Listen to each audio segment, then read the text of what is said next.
Nous savons par Jacques, chapitre 5, au verset 17, qu'Élie était un homme de la même nature que nous. Nous n'avons donc pas à nous laisser influencer par cette idée fausse que nous avons là, quelqu'un qui était en lui-même au-dessus de nous, ou disposait de ressources que nous n'avons pas. Tout ce qu'il était, nous pouvons l'être. Car ce qu'il était, il était en raison du Dieu qui était avec lui. Ce que nous pouvons être, nous, sans vertu du même principe. Christ en nous, que nous le deviendrons. Gardons-nous donc de l'oublier, si puissant qu'ait pu être Élie. Nous sommes des candidats à un service spirituel d'égale puissance. Il s'exprimera peut-être dans d'autres directions, mais qu'importe, pourvu que le même résultat soit atteint. Or, le résultat voulu de Dieu sera toujours atteint si nous remplissons les conditions fondamentales. Élie était absolument en dehors de tout ce qui n'était que simple tradition religieuse. Pour lui, il n'y avait pas de compromis possible entre le culte de Dieu et la religion officielle. Quand on cherche à se faire une idée d'ensemble de sa vie, c'est cela qui ressort avec le plus d'évidence. Il n'y a rien de plus frappant ni de plus éloquent pour nous que l'exemple de cet homme qui vit complètement séparé du système religieux représenté par Achab. La piété à la mode avait cessé d'être un témoignage authentique à Dieu. Et pour Élie, une fidélité absolue impliquait une séparation absolue. Plutôt être seul avec le Seigneur que de s'associer à quelque chose qui n'est plus pour lui qu'une vivante déception. Quand il sort, grand et digne, de son tête-à-tête avec Dieu, c'est pour clamer sa protestation contre une religion qui a fait fausse route. Attitude coûteuse. Car la persécution et l'opprobre qu'il rencontrera sur son chemin lui seront infligés, non par le monde, ce serait plus facile à accepter, mais par le peuple de Dieu lui-même. Expérience commune à tous ceux dans tous les temps qui eurent la hardiesse de prendre nettement position en faveur de ce qui est de Dieu. La netteté dans les paroles et dans les actes est une chose que l'ennemi ne pardonne jamais. A dit une femme de Dieu. Il en sera toujours ainsi. Mais si Dieu est pour nous, qui sera contre nous?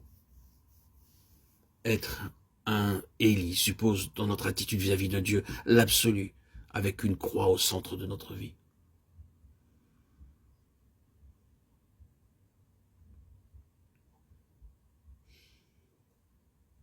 Quoique indépendant de la religion officielle, Élie fut un homme essentiellement dépendant. Toutes ses ressources ont été en Dieu, qui est resté seul juge des besoins de son serviteur. En ce qui concerne sa subsistance, il y a un fait très significatif, c'est que la Bible ne fait mention nulle part à propos d'Élie de ressources et de moyens naturels. Il dut avoir cela, va de soi, une vie physique normale comme vous et moi. Mais le Saint-Esprit omet soigneusement toute allusion à cette vie-là pour ne nous parler que des ressources qu'il obtient d'une intervention spéciale de Dieu. Les corbeaux au torrent de Kérit, l'huile et la farine chez la veuve de Sarepta, les provisions préparées à 2 reprises par l'ange au cours de la fuite à Horeb. Même son énergie physique est soutenue de façon surnaturelle. Un jour, la main de l'Éternel fut sur Élie, disons-nous, et il devança le char d'Achab. Une autre fois, les forces que Dieu lui donne sont telles qu'il peut marcher 40 jours et 40 nuits. Il n'est pas jusqu'à sa protection qu'il ne soit assuré par Dieu lui-même. Quand les soldats envoyés par Acasia s'approchent pour l'appréhender, le feu descend du ciel et les consume. Dépendance de Dieu seul. Au point de vue naturel et humain, aucun appui, aucune ressource. Des besoins surgissent, la puissance et la vie d'en haut se manifestent, et tout est bien. Quel modèle! Quelle vivante préfiguration du Seigneur Jésus, qui dira plus tard, lui, le Fils de Dieu, « Je ne puis rien faire de moi-même, je vis par le Père. » Dans tout ce qui est religieux et chrétien, est-ce bien cette attitude qui fait règle? Peut-on dire avec vérité qu'à l'heure actuelle, les activités issues de l'Évangile s'inspirent de tels exemples?